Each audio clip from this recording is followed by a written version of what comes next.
Bom dia, bom sábado, amigos e irmãos da classe de profecias.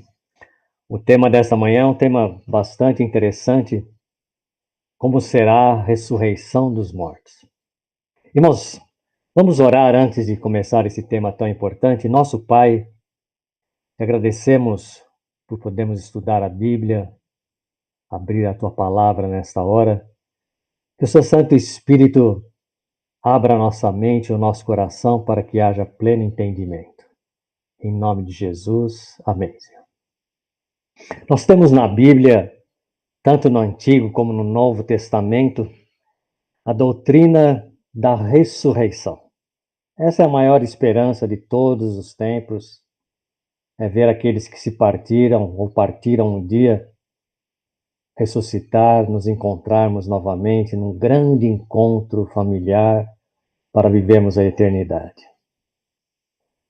A Bíblia traz no Novo Testamento um texto bastante conhecido e importante. O apóstolo Paulo escreve lá em 1 Tessalonicenses, capítulo 4, verso 16: Porquanto o Senhor mesmo, dada a sua palavra de ordem, ouvida a voz do arcanjo, ressoada a trombeta de Deus, descerá dos céus e os mortos em Cristo ressuscitarão primeiro.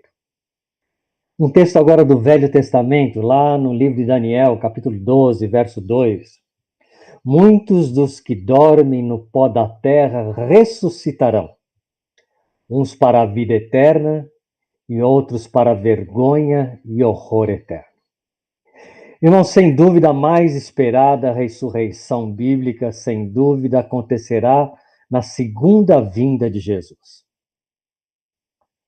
Mas algumas pessoas me perguntam questões: com tantos mortos no mundo que nós já tivemos desde os tempos de Adão, como Deus pode controlar os que devem ressuscitar na segunda vinda de Jesus? Pensaram nisso?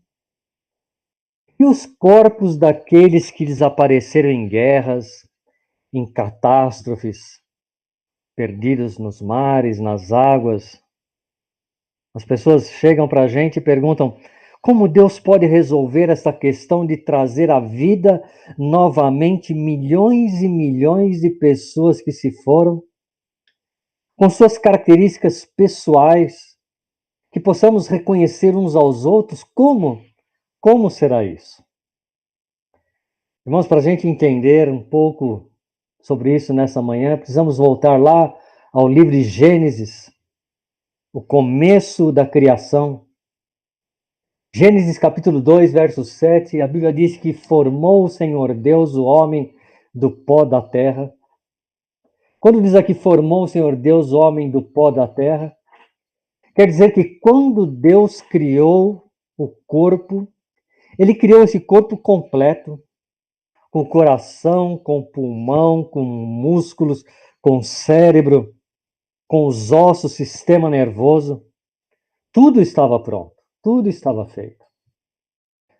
Mas tinha um porém: esse corpo ainda estava sem vida.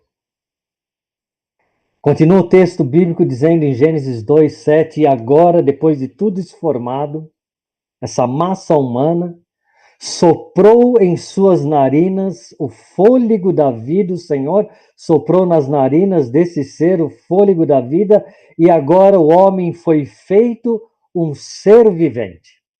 Aquele corpo, mais o fôlego de Deus, tornou-se uma alma vivente, uma Bíblia chama em algumas partes, um ser vivente.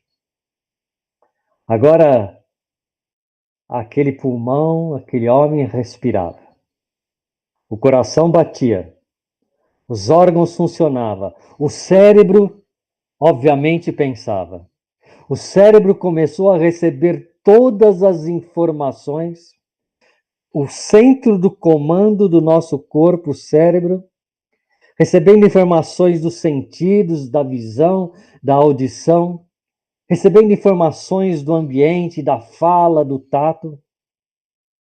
Irmãos, se a gente pensar que Adão, por exemplo, viveu 930 anos, nestes anos, quase 1000 anos, Adão acumulou informações que ele tinha quando foi criado. Durante 930 anos, ele foi formando uma personalidade, um caráter, inúmeros conhecimentos na mente desse homem, na mente de Adão. Mas a nossa pergunta hoje de manhã é: o que acontece quando uma pessoa morre? E como e o que acontecerá para Deus ressuscitar essas pessoas? Eclesiastes capítulo 12, verso 7, nós vamos colocando textos bíblicos que a própria Bíblia vai explicando para a gente, vai formando esse quebra-cabeça para a gente entender essa mensagem dessa manhã. Eclesiastes 12, verso 7 dizia: o pó volte à terra como era, e o espírito volte a Deus que o deu. O que a Bíblia está dizendo? O corpo volta para a terra. Quando volta para a terra, ali ele vai desintegrando, as carnes se desintegram, as roupas que estavam ali acabam estragando, não é? E o que acontece com o cérebro da pessoa? Obviamente se desintegra também, faz parte do corpo. E agora, irmãos, vem uma outra pergunta: o que aconteceu com a personalidade, com o caráter e os conhecimentos, por exemplo, de Adão com 930 anos? E a gente pode trazer isso para as outras pessoas, né? O que acontece com a individualidade das pessoas? Tudo que estava no cérebro da pessoa quando ela morre. O que acontece com tudo isso? Deixamos a Bíblia ir explicando para a gente em Salmos 146, verso 4, a Bíblia diz: sai-lhe o espírito, aquele fôlego de vida. O pó volta para a terra, o corpo volta para a terra como pó. E naquele mesmo dia perecem os seus pensamentos. Tudo que estava no cérebro, tudo vai se desintegrando, tudo termina naquela hora. E Eclesiastes 9, verso 5, a Bíblia diz: porque os vivos sabem que hão de morrer, mas os mortos não sabem coisa nenhuma. Já se desintegrou tudo. Nem tampouco terão eles recompensa, mas a sua memória fica entregue ao esquecimento. A memória da pessoa acabou. O cérebro desintegrou, o corpo humano virou pó novamente. Por isso a Bíblia diz, Eclesiastes 9:10, tudo quanto te vier à mão para fazer, faze-o conforme as tuas forças. Faz em vida, porque na sepultura para onde tu vais, não há obra, nem projeto, nem conhecimento, nem sabedoria alguma. Tudo que a pessoa tem que fazer, faça em vida, porque quando morreu, acabou. Não tem mais o que fazer. Irmãos, quando Adão morreu, se perderam 930 anos de experiência de vida. O cérebro virou pó. Irmãos, talvez se a gente parasse aqui, ficaremos extremamente tristes, né? O que adiantou para nós vivemos uma vida, ganhar tantos conhecimentos, estudarmos tanto, conhecermos tanto, inclusive da palavra de Deus? Se quando a gente morre o cérebro vira pó, acaba tudo. Qual a esperança que nós temos, que a palavra de Deus traz para nós? Irmãos, a boa notícia que eu tenho hoje de manhã é que Deus fez um backup. O que é um backup? É uma cópia de segurança de tudo que nós acumulamos na nossa vida, de tudo que nós fizemos, aprendemos, falamos, deixamos de fazer também. Deus fez um backup de toda a nossa existência, uma cópia de segurança. Quem está acostumado com uma linguagem de computadores, né, conhece esse termo backup. Mas o que Deus fez foi uma cópia de segurança, e Ele colocou essa cópia de segurança, todos os detalhes da vida da pessoa, Deus registrou em livros. E eu coloco aqui, olha, entre parênteses, livros, em plural. Porque a Bíblia vai falar aqui, nós vamos estudar hoje de manhã, falar de livros, plural, e livro, no singular, existe uma diferença disso. Então, 930 anos estão registrados de Adão em livros no céu. Os seus pensamentos, as suas palavras, as suas intenções, os seus segredos, os seus sentimentos, os seus conhecimentos, tudo está registrado nos livros do céu. Porque a própria Bíblia nos diz assim, em 2 Coríntios capítulo 5, verso 10, porque todos nós, devemos comparecer ante o tribunal de Cristo, para que cada um receba segundo o que tiver feito por meio do corpo, ou bem ou mal. Para que Deus saiba tudo que nós fizemos, para o bem ou para o mal, tem que estar registrado em algum lugar. Tudo está registrado nos livros, todos os nossos atos. Eu fico imaginando assim, quando você pega um processo, não é? Às vezes processos chegam a milhares de folhas, porque cada detalhe de um processo, não é? Ele é anotado, ele anexa documentos, e aí vai formando ali vários volumes, inclusive. Então, cada detalhe da vida do ser humano que viveu e vive nesse mundo, a Bíblia nos diz que tudo é minuciosamente registrado como num processo. E diz mais em São Mateus capítulo 12, verso 37, porque por tuas palavras será justificado, e por tuas palavras será condenado. O que está dizendo aqui? Até as palavras que nós falamos, Deus registra todas elas, Deus registra tudo. Todas as nossas intenções, tudo está registrado. E diz mais a Bíblia, em Mateus 12, 36, mas eu vos digo que de toda palavra ociosa que os homens disserem, hão de dar conta no dia do juízo. Então, irmãos, se tudo que nós falamos, até palavras ociosas, palavras vãs, teremos que dar conta num dia do juízo, quando houver ali a abertura desses livros, então nós podemos entender que a Bíblia diz que quando você fala uma coisa, pensa uma coisa, faz alguma coisa, está tudo sendo registrado. Eclesiastes 12, verso 13. De tudo que se tem ouvido, fim é. Teme a Deus e guarda os mandamentos, guarda os seus mandamentos, porque isto é dever de todo homem. Salomão escreveu isso nos últimos dias da sua vida. E disse mais, porque Deus há de trazer a juízo toda obra, e até tudo que está encoberto, quer seja bom, quer seja mal. Irmãos, o que a minha Bíblia diz é o seguinte: podemos enganar os homens, mas não podemos enganar a Deus. Eu poderia dizer que os anjos estão anotando tudo o que acontece na vida de uma pessoa. No céu, Deus tem uma biografia completa e detalhada da nossa vida. Cada ação, cada palavra, cada motivo, pensamento, oportunidade de fazer o bem não fez, tudo está registrado no céu. A gente sabe que o profeta no passado escrevia em livros, né? Pergaminhos, rolos, né? Deus utilizou essa forma de falar, que está tudo escrito em livros, mas certamente eu fico imaginando que Deus tem coisas mais modernas, né, e maneiras mais eficientes, vamos dizer assim, para registrar todas as coisas. Quando ocorreu o invento da fotografia, né, em 1826 a 1839, o francês Daguerre, em 7/11 de 39, traz ali a sua primeira câmera fotográfica.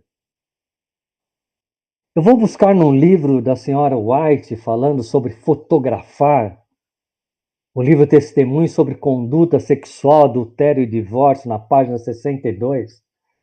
Ela traz assim uma compreensão, um texto que nos ajuda a compreender bem isso.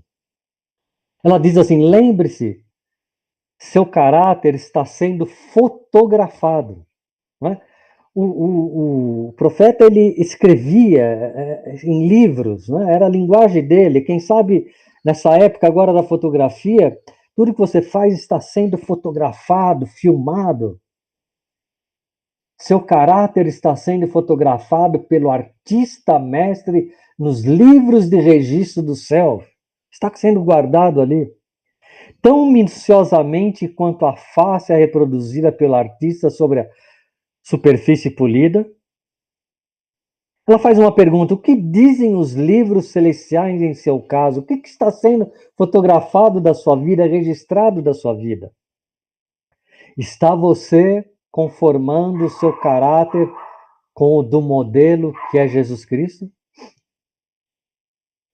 Sabe, ela usa aqui esse termo fotografar tudo que a gente faz. Talvez hoje em dia Deus falaria assim que nos pendrives, né?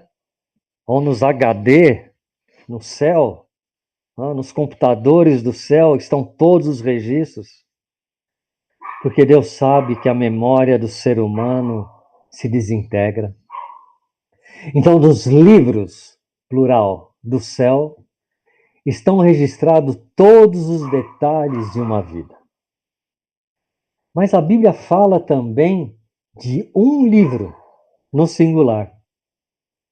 E tem também coisas ali, importante a gente salientar hoje de manhã. Filipenses capítulo 4, verso 3.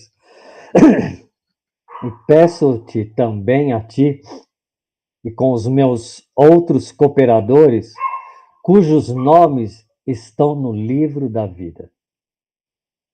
O que a Bíblia diz, irmãos, resumindo, nos livros estão todas as ações, tudo que se fez, tudo que se falou da pessoa. No livro da vida, no singular livro da vida, encontramos os nomes. Nomes de quem? Apocalipse 3, verso 5. Ao que vencer será vestido de vestes brancas, e de maneira nenhuma arriscarei o seu nome no livro. Singular, no livro da vida.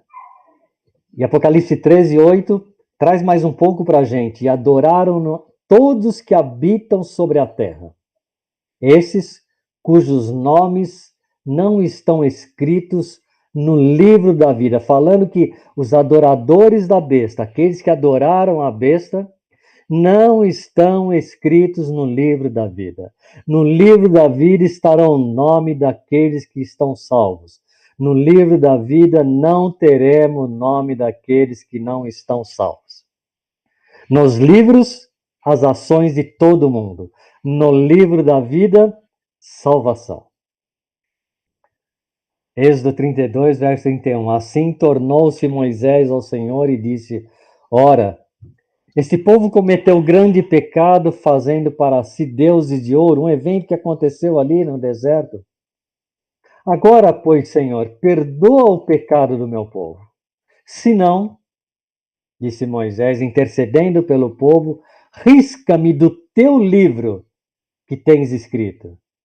Então disse o Senhor a Moisés: aquele que pecar contra mim, a este riscarei do meu livro.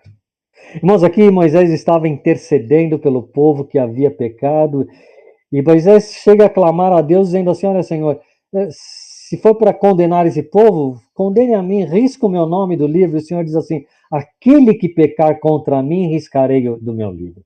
Se alguém está em pecado, não pode fazer parte do livro da vida.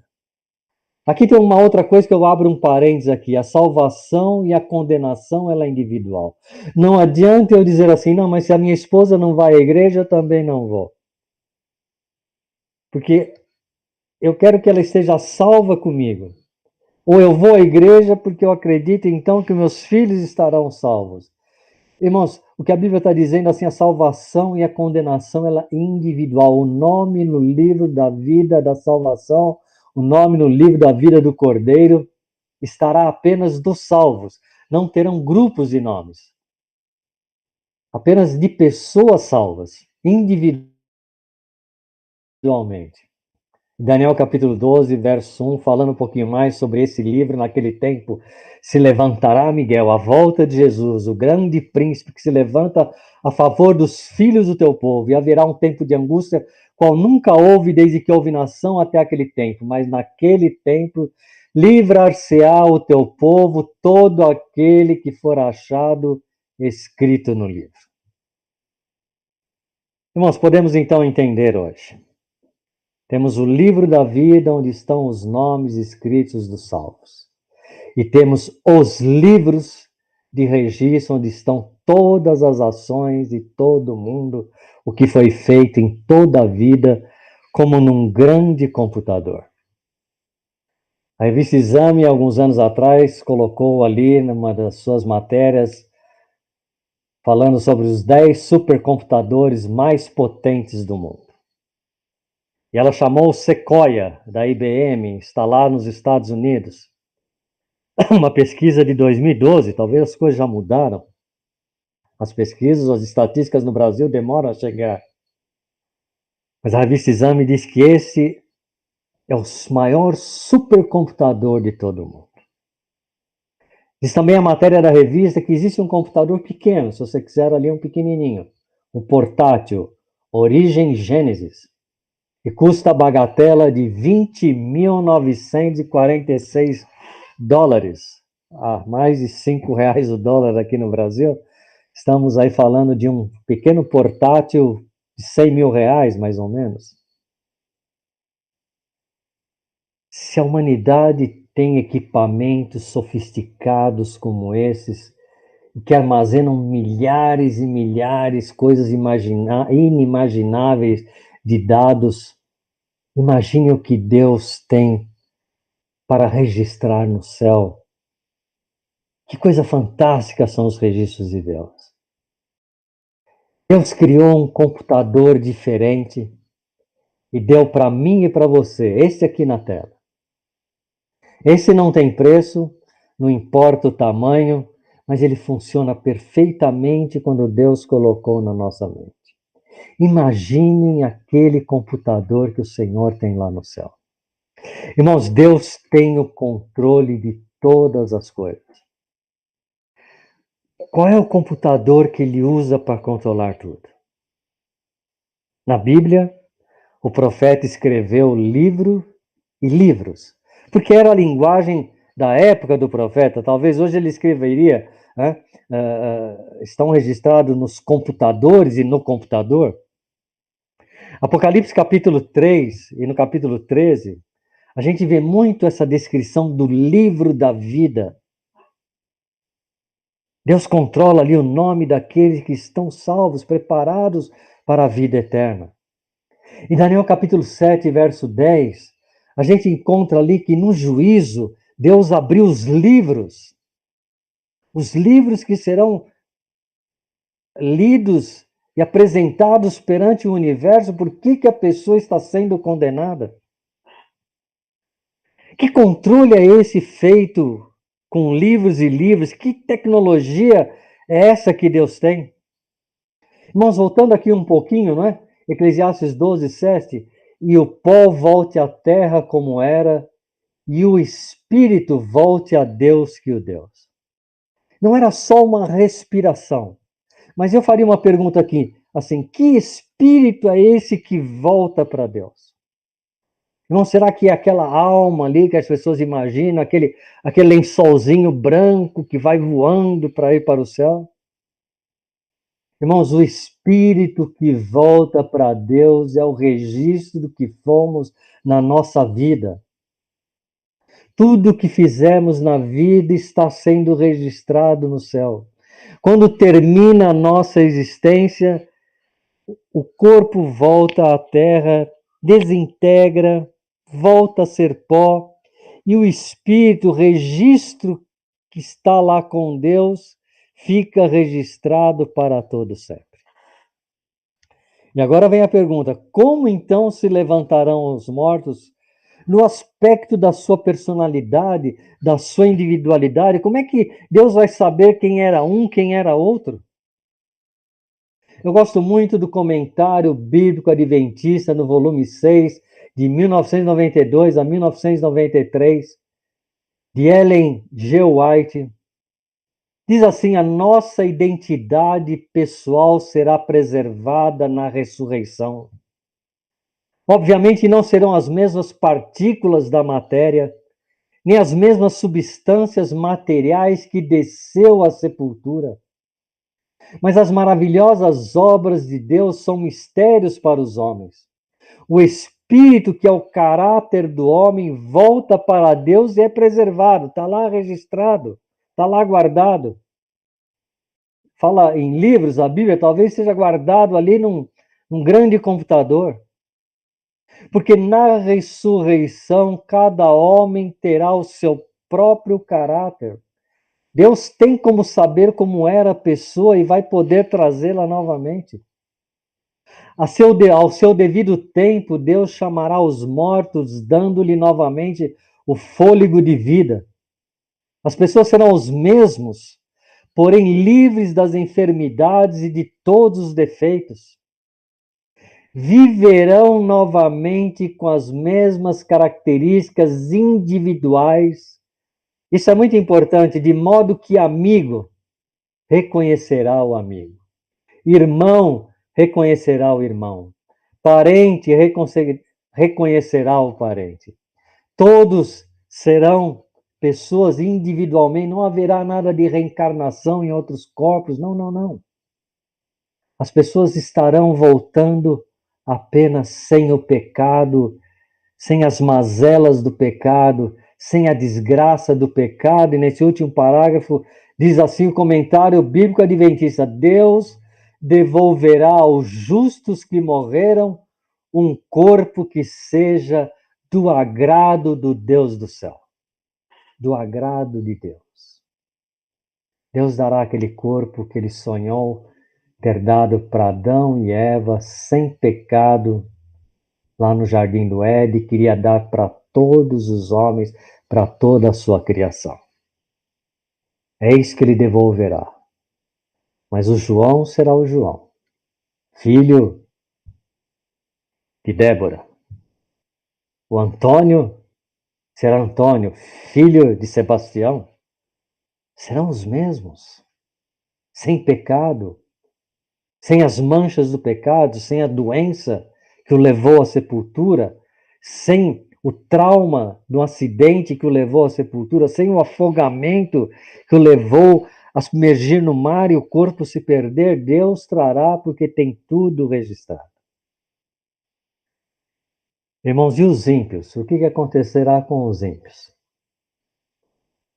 Obviamente não temos tempo, ficaria muito longo, não é, a gente discorrer sobre isso agora.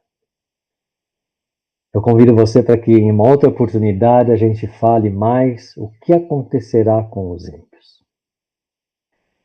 Irmãos, eu queria deixar o último texto desta manhã.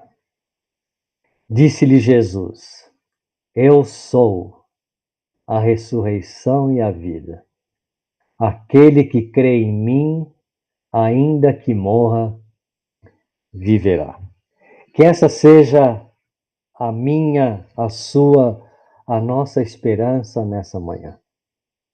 Tudo que fizermos não seja jogado ao vento, seja pensado, seja bem ponderado, os nossos atos, as nossas palavras, o bem ou o mal que fazemos, nada ficará jogado, tudo está sendo registrado. Mas quando eu me aproximo de Jesus, eu poderia dizer que naquele momento em que eu entrego a minha vida a Jesus, Jesus faz um grande milagre. Ele coloca os registros dos livros de lado e diz assim: ele está justificado porque creu no meu sacrifício, eu morri para pagar os seus pecados que estão registrados nos livros. E agora coloco o nome daquele que me serve no livro da vida do Cordeiro. Portanto, irmão, em qual momento uma pessoa tem o seu nome escrito no livro da vida? momento em que a pessoa recebe a Cristo como seu Salvador pessoal. Mas Adão não conheceu a Jesus? Quando Adão se arrependeu do seu pecado e ofereceu o cordeirinho lá no jardim do Éden. Simbolicamente, naquele dia, ele aceitou a Jesus, o sacrifício do Cordeiro de Deus que tira o pecado do mundo. Ele nasceu de novo ali cronologicamente para uma nova vida e será ressuscitado quando Jesus voltar em glória e majestade. E aquele, porém, que perseverar até o fim, este será salvo. Que Deus te abençoe, que Deus te guarde, que Deus faça resplandecer sobre ti a sua misericórdia e te dê a paz. Vamos orar, nosso Pai, te agradecemos pela tua palavra, pelo estudo dessa manhã, e possamos entender que nada acontece sem o conhecimento e o registro de Deus da nossa vida. Mas se formos a Jesus, Ele colocará os livros onde estão anotadas coisas que nem nós gostaríamos de ver. Dirá assim: eu escrevo no livro da vida o seu nome, o meu nome, para estar comigo para toda a eternidade, porque Jesus diz: eu sou a ressurreição e a vida. E aquele mesmo que venha a morrer, em mim viverá para sempre. Que Deus te abençoe. Nós oramos e agradecemos em nome de Jesus. Amém, Senhor. Amém.